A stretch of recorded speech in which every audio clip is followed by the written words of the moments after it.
I ended up in the foster system for the first time when I was 4. My mother was a drug addict at the time.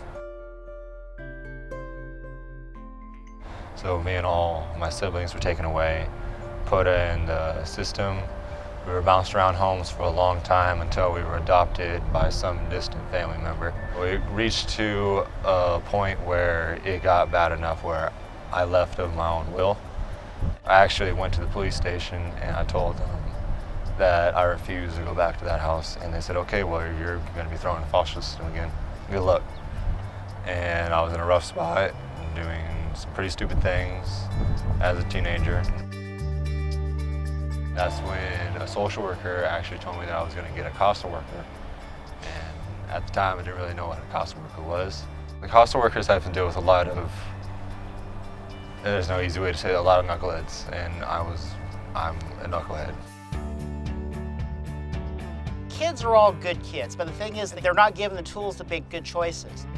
The CASA worker that I got, Robert White, he was one of the most influential people in my life.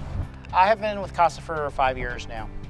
We had a rocky start because I never really trusted him, but then he actually stuck around for a long time, and I was surprised.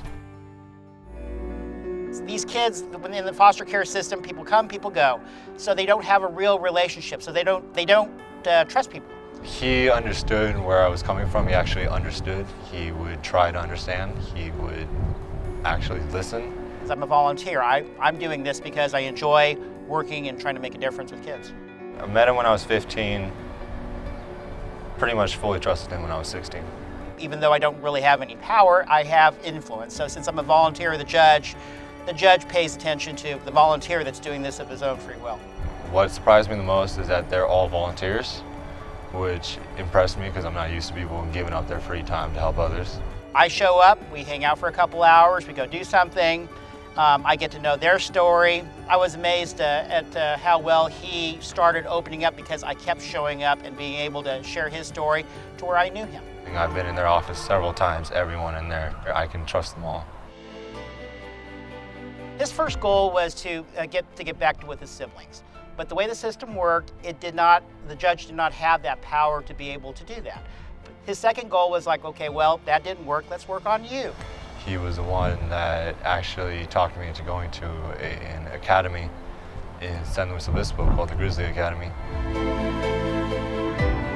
He was on board with that because he has a big brother aspect of him, and that's what he wanted to do. It's like, okay, well, fine, let's what do I need to do to get caught up?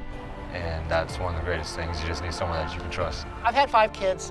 Zach is my 5th kid that I've been part of the system, and I would like to think that I've been able to make those little choices to where they can make better decisions. The CASA workers, one of their main mindsets is that once they're assigned to a kid, they stick with that kid.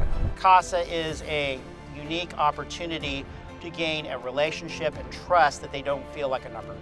So he pushed me through a lot of things and held me up through a lot of things. You like to feel like you make a difference. And he made sure to keep me on that track. I'm supposed to get a call any day now where I go to San Diego and join the Marine boot camp. It's a family, and I've never really had that much of a family before. But the Marines, I understand their mindset and the way they're thinking, and it's easier for me to understand that. So many people came in and out of my life and never really made a difference. He came in my life and he stuck there. Oh, he's like one of my kids. I love him, and he's one of the best people in my life, and really hope he and I stick together for a while, which we probably will, because I still can't get rid of him. My life's amazing right now because of everything he has been for me.